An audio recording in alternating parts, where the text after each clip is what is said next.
Welcome to the Eric Erickson Show podcast, Hour 3. Greetings, conversationalists. Welcome. It is Friday, and not just any Friday, an open line Friday here at the Eric Erickson Show across America. The phone number, 877-973-7425. If you'd like to be on the program, remember to text Eric, E-R-I-C-K, to 33777. Get links to the show notes and all that. I want to begin with phone calls this hour. There's a story I want you to know that in Austria, they are considering making it a constitutional right to have access to paper money. Not a bad idea. I got thoughts on it. But first, let's go to the phones. Let's begin with Kevin. Welcome to the show, Kevin. Hey, how you doing today? Good. How are you? Doing good. Just got a quick question. I've been hearing, as everybody else has, for months and months and months now, that the United States is in debt, trillions on top of trillions of dollars. And but nobody ever says, who the U.S. is in debt to and what for. Oh, that's a great question. Well, Kevin, I happen to know the answer to the question. There are two.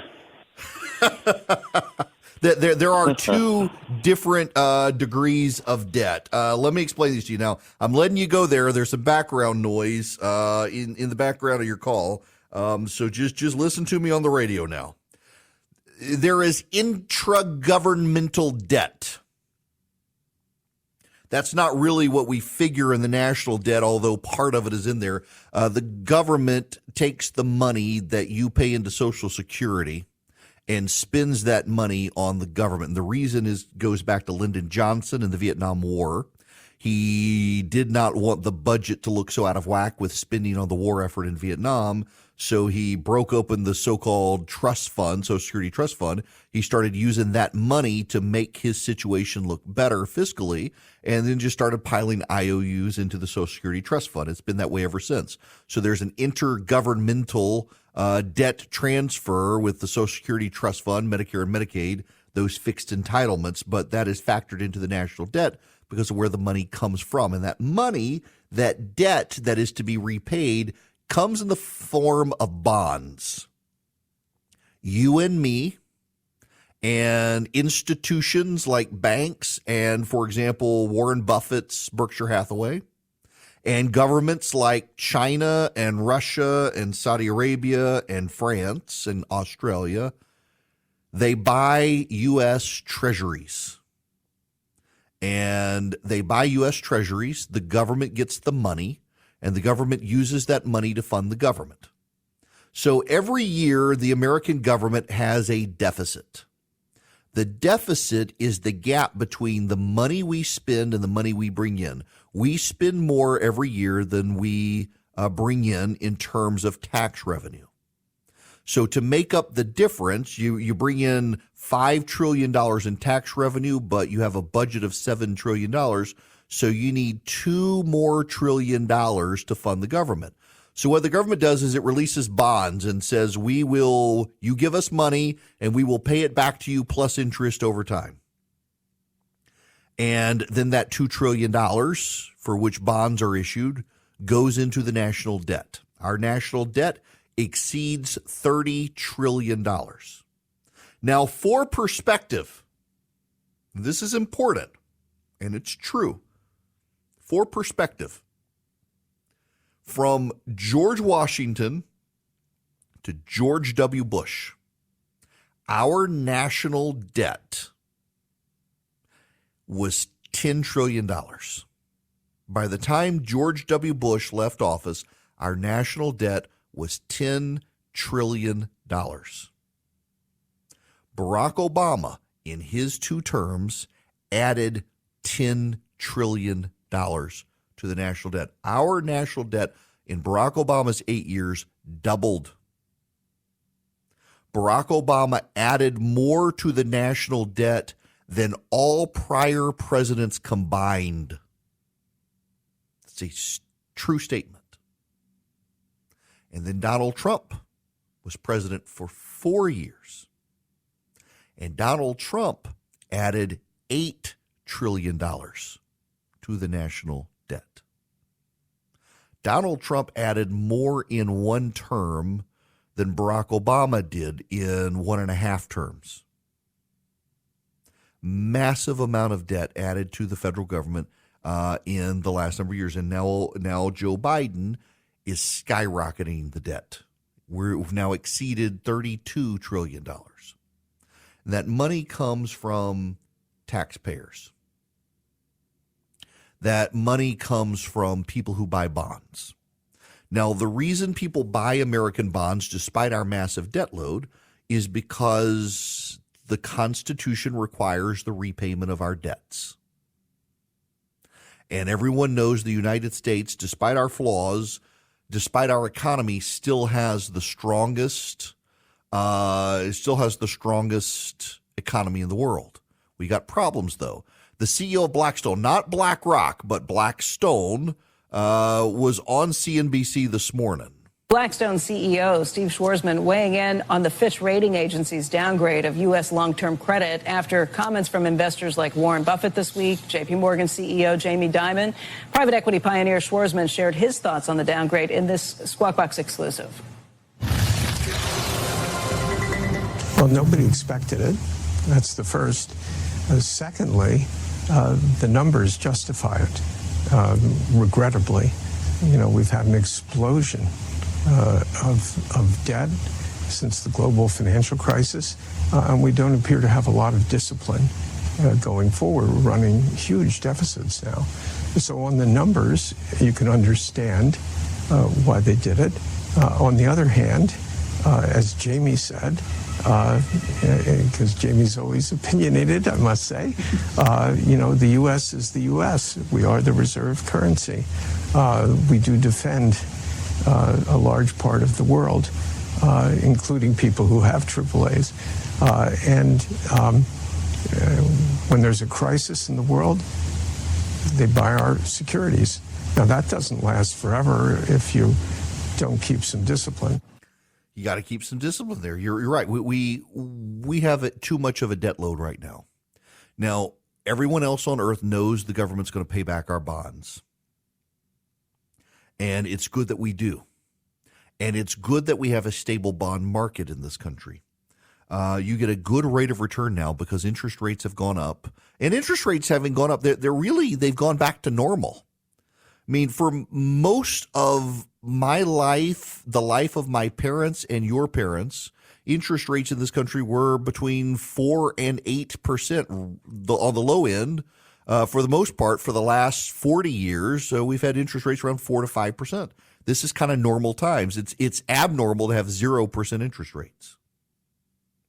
Bonds are giving an incredible yield for customers. It's a good, stable investment. You want a guaranteed rate of return of around 5% or so right now. You invest in bonds, you get that back. You're happy. The government's happy. They get money, but that then does go to the national debt, and you got to pay it back. It's just a massive amount of money that so many people in this country need to understand. It's coming from people who buy bonds from the government. The government pays it back with interest. But more and more, it becomes such a overwhelming percent of our economy. If you took 100% of all the money our economy generates, and now for perspective, the U.S. economy is head and shoulders above every other economy. The world has been saying, China's going to dominate us. China's going to get ahead of us. Actually, China's headed into an economic depression, which is a bad thing.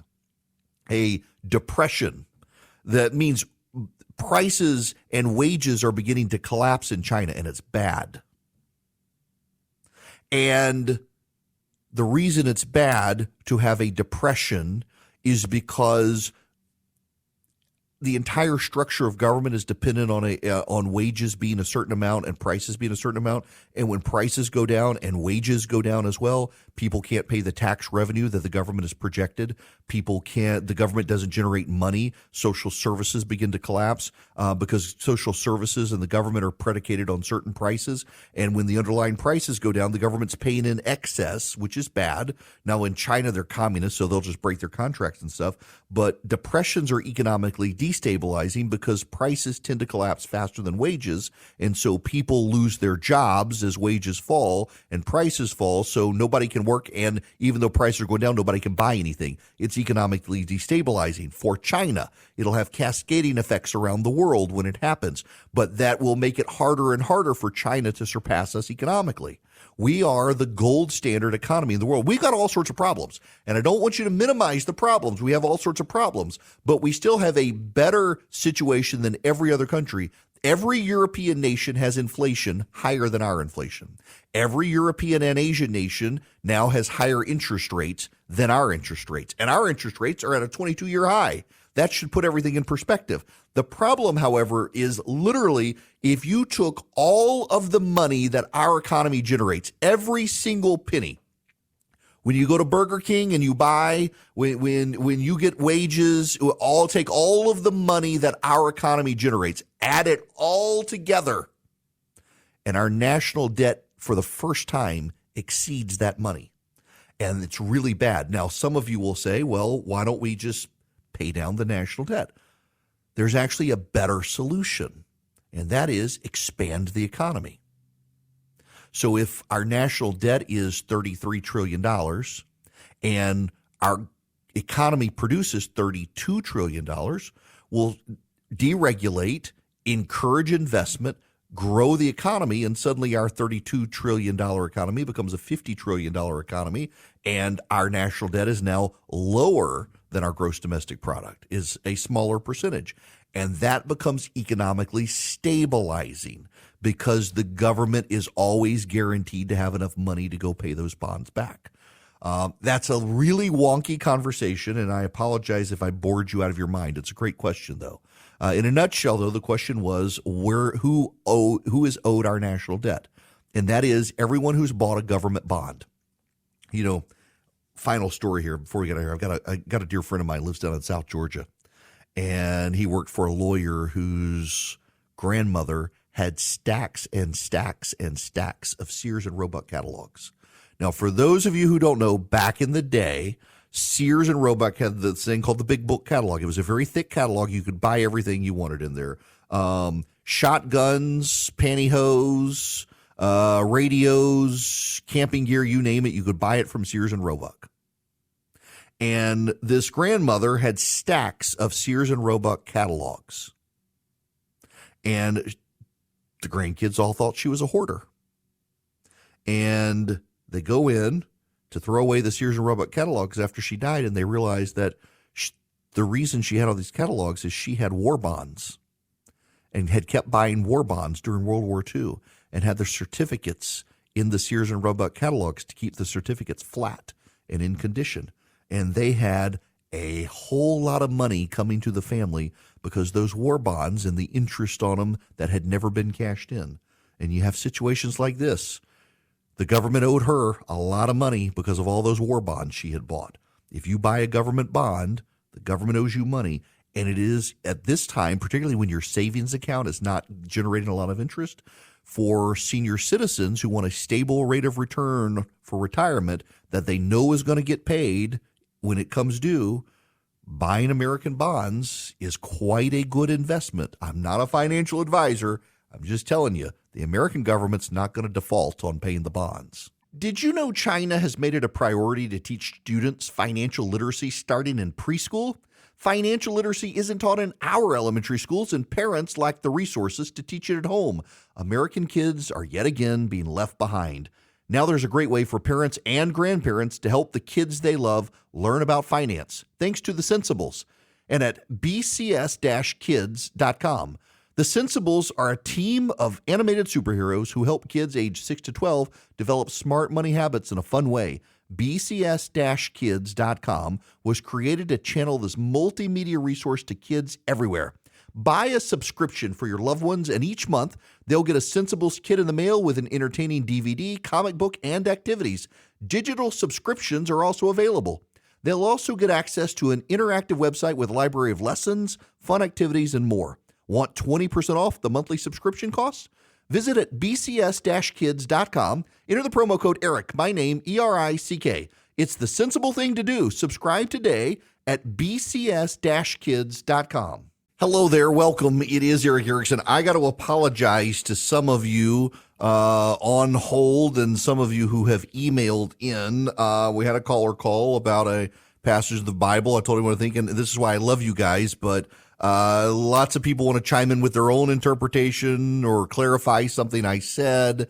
This really isn't Bible study, and I know I talk about theology too, but if I open it up to, well, actually, I interpret it this way, then someone's going to call in and say, I interpret it that way. And I try to steer clear of those, but I've got like 5 emails from people and people on hold as well. And I just tend to stay away from that because it becomes even more confusing for people who have questions. So I hope you understand. Now, I do, however, want to go to Dennis's phone call. Dennis, thanks for being patient. Hey, Eric. Thanks for a great show. Thank you. Wanted to comment on the DEI, where the facts coming from for all the courses that I used to have to take in college. Kind of pigging back off that was when we'd have to take like sexual harassment training, they would say that 1 in 3 girls would be sexually assaulted in college. And I always thought we must have a bad generation of parents if they would send their daughter to a place where 1 in 3 of them are getting sexually assaulted. I always thought that was kind of funny. And then I just wanted to know your opinion on the transracial movement, because it seems that if we can identify as a different gender and maybe in the future identify as a different race, conservatives can just identify away all the DEI problems that we're being lie about. So that's such a great question. So there was a story the other day on NBC News about this one, and the experts they talked to were like professors of media and cultural studies. And one of the great quotes was that gender is a social construct, but race is a cultural construct. And since race is a cultural construct, it's not something you can change because it's your culture and you can't change culture, which at the same time is defeatist because it suggests there can be no change at all. And is also deeply absurd to say, well, it's this construct as opposed to it is this thing. And by the way, so Dennis, just before you go, I'm with you that if you've got a college and says, well, 3 out of 4 girls are sexually assaulted on this campus, why the hell are you sending your daughters to a campus where 3 out of 4 girls are being sexually assaulted? That has never made sense to me ever, that colleges talk about this stuff in terms of sexual assaults on campus. Now, sexual assault is real. I was in the student judiciary when I was in college. I sadly know about terrible things that happen on college campuses. And it is not to minimize it. But when you say like 2 out of 3 girls are sexually assaulted on a college campus, college administrators, you're really doing a terrible sell on your college. And also, we actually know that data isn't actually true. And I know you're not supposed to dispute that, but it actually isn't true. But it really is just a ridiculous thing. As to the race stuff, y'all, I'm really fascinated with this one. Hoisted by their own logical petard, these people want you to believe that you can pick and choose whether you're a male or a female, but somehow it doesn't apply to your race, which they admit is a cultural construct. But then, thanks to the laws of intersectionalism, culture is broader than social. Therefore, you can change social, but you can't change cultural. So you can't decide you're something else. Well, Rachel Dolezal was pretty successful at it for a very long time.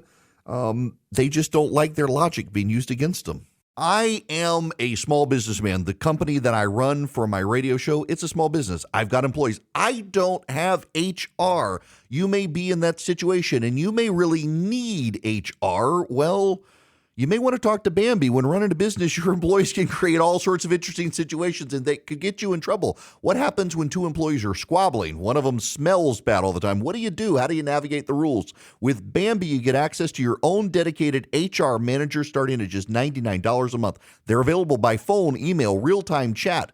Onboarding and terminations run smoothly. Team members reach peak performance.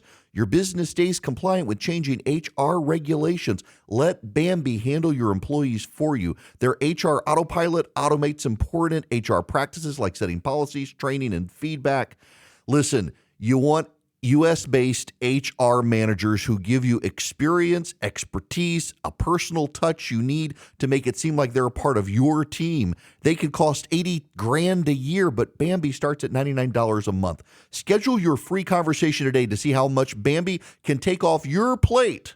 Go to Bambi.com right now. Type in Eric Erickson under podcast when you sign up. It'll help you. It'll help your company grow. It'll help you keep peace of mind. It's spelled B-A-M-B-E-E. BAM, B-E-E.com. Bambi.com. Type in Eric Erickson. Okay, I got to describe for you guys what's happening right now. Out my rear window, which if you see the shots of me on Instagram or Twitter, the videos of the show, got a window behind me. It's actually a TV screen that has the camera in the window because I can control the lighting better this way so it doesn't wash out sometimes. But you see the clouds and it's fine. But then I've got a window out to my left side right now. And literally looking out the window to the left of me, there is a severe thunderstorm on the left side and sunshine on the right side. I mean, I'm literally looking at this. I'm seeing these lightning bolts come down. And then over on the right, you see blue sky. It is the weirdest thing. It's the storm is rolling in. I can't see the buildings on the horizon now. It's raining so hard I can usually see buildings there, and I can't. But the further I go to the right down this wall of windows, there's blue sky. It's just summer weather in the South is just the most bizarre thing. All right, it's Eric Erickson here. The phone number is 877-973-7425. I'm shaking things up. I do want to get to the cash story in Austria. I do. But before I do that, I have not to dive too far in and sound like an old man here, but I've got bone spurs on my heels, and they give me all sorts of trouble. And I stepped off a curb in Atlanta the other day, and the back of my heel, my left foot, is so swollen. You can see that bone. It's like it's trying to push through the skin. It's inflamed. It's very tight. It's so swollen. It hurts. It hurts when I sit. It hurts when I lay down. It hurts when I walk. I'm limping around. And I have lately, I had a doctor suggest to me as a random treatment, take off my socks and shoes and walk on grass. And he said there is a growing body of research, scientific research, credible science from real scientific institutions, not quackery and pseudoscience. There is a growing body of research that walking barefoot in the grass is amazingly therapeutic. And I had heard this from a guy I follow on Instagram who's a fitness and nutrition coach. And it's like, that sounds like pseudoscience, not to disparage essential oils, but sure enough, there is a massive growing body of scientific evidence that walking on grass in your bare feet, because of the negative ions in the grass, there's all sorts of now studies that it can heal chronic injuries. It's good for your body. It's good for your psyche. And sure enough, at this point, I think the evidence is so overwhelming. I find it fascinating that our modern industrial society has so disconnected us from nature. And here's these studies, and literally there are dozens of studies from institutions all around the world that if you have chronic pain, chronic foot injuries, suffering from depression and whatnot, walking barefoot in grass is good. Now, we just had our backyard resodded. It was just a mess. We had massive erosion problems. We were getting a spa in from the Georgia Spa Company, and I needed to do some landscaping and put down a pad for the spa anyway. And they're like, it's time to fix the backyard. So we did it. Now I've got this perfect carpet of grass. and I just got to make a priority of getting out there and walking barefoot. I'm fascinated by this research. It sounds so much like quackery, and yet there are like really credible science out there. And now there's more. It turns out that for a lot of people, not everyone, but for a lot of people, being near salt water is also physically and mentally therapeutic. Now, I know the mental therapy of this. My oldest sister suffers badly from what is it, the seasonal affected disorder or whatever. My oldest sister tends to get depressed in the wintertime. A lot of people do. My oldest sister in particular experiences depression in the wintertime when there's not a lot of sunlight. And she has, since she was a kid, there's something about being on the beach and inhaling the salty air and being in the salt water that is just, it's good for her soul.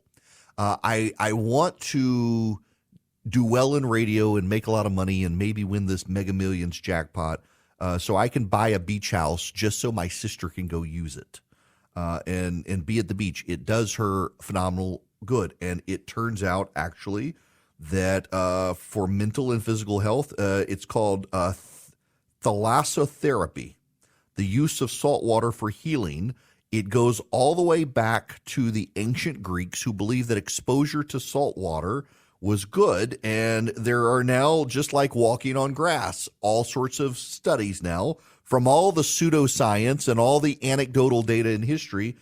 Scientists at different research institutions have been studying this more and more, and it does turn out that salt water does good. A 2021 study that included 16,000 people in 18 countries indicated that spending time outdoors near the ocean was associated with improved well-being and a decrease of depression. It also tends to improve the body. People with chronic pain tend to have a reduction in symptoms. It's just, y'all.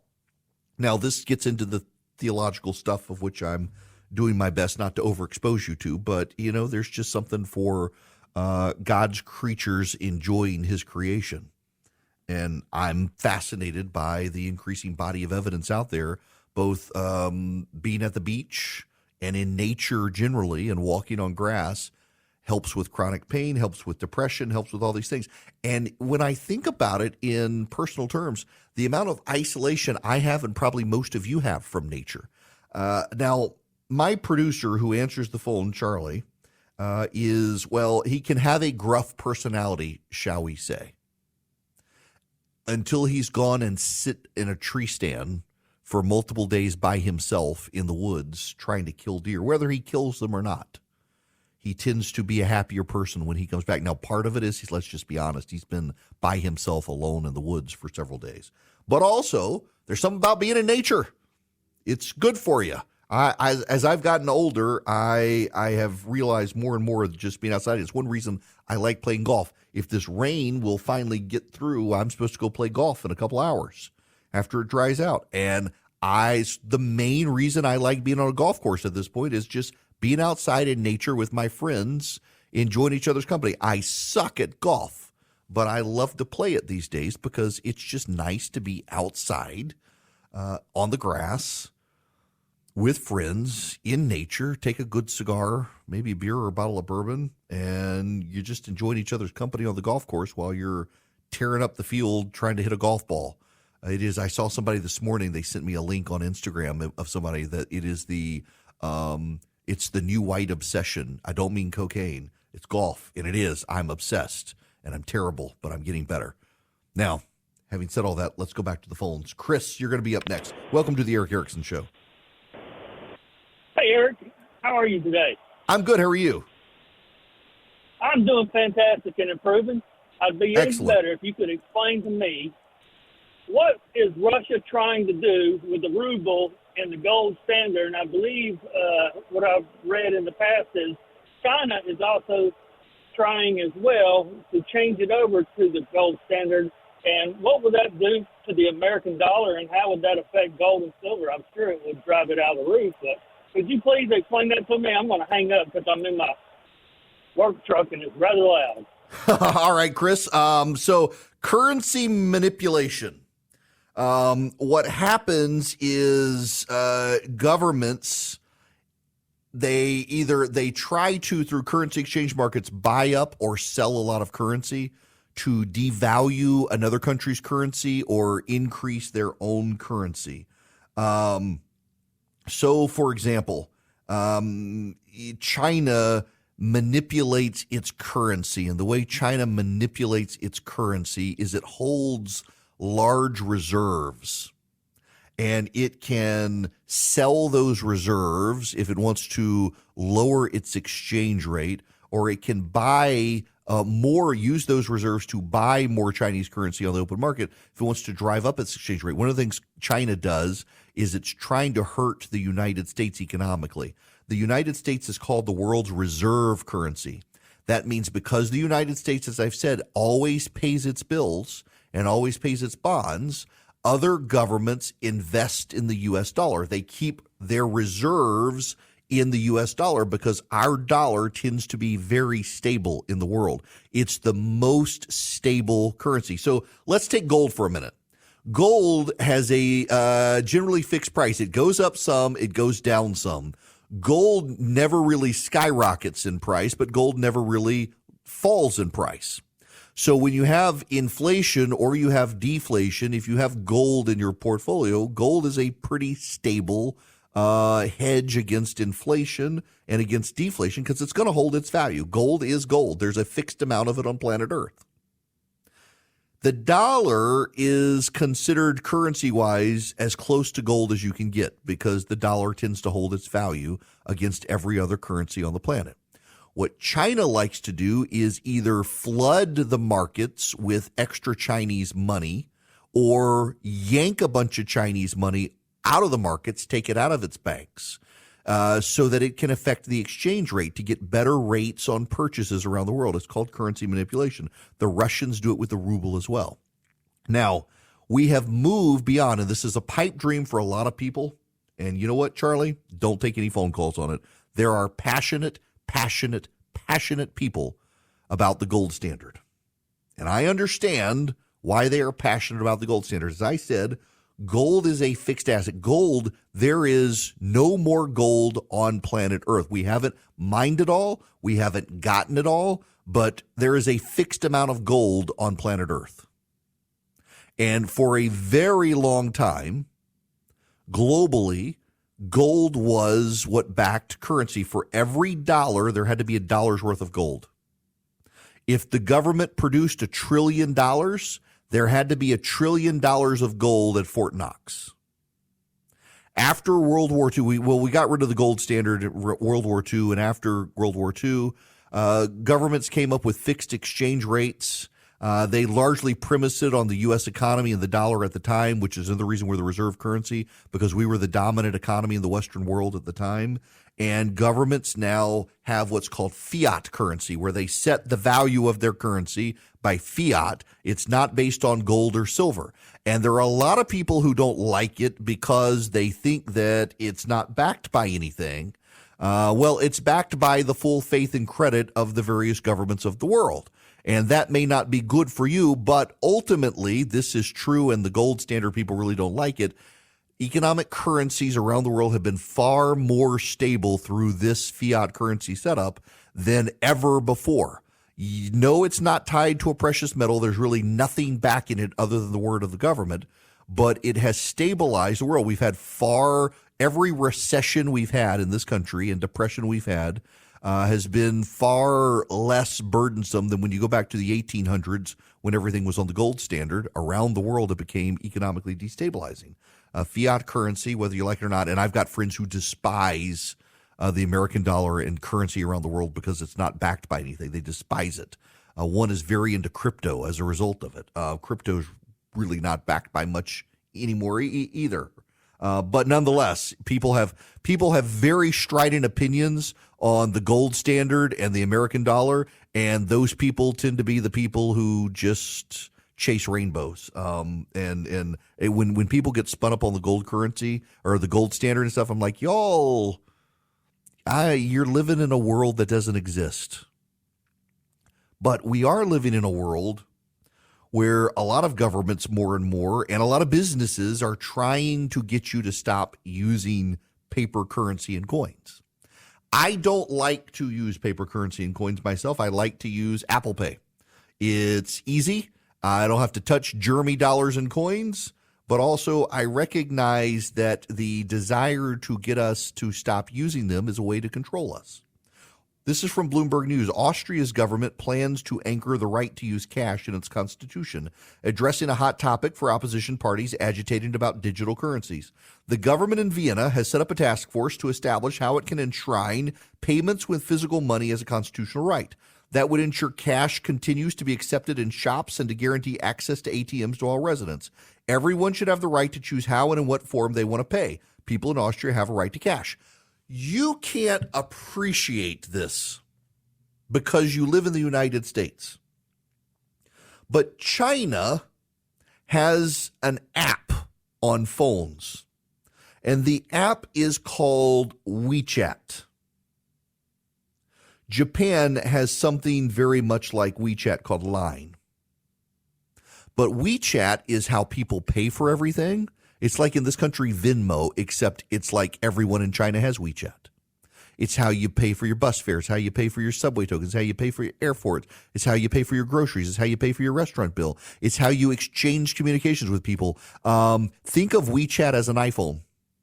An iPhone is produced by Apple, and it comes with apps on the phone, one of which is Apple Pay, one of which is an email program, one of which is a messaging program. It's a physical device on which you have these apps. WeChat is an app you put on the phone, but then within that app, you have messaging, you have monetary payments, you have communication with government, and China can restrict your access to WeChat.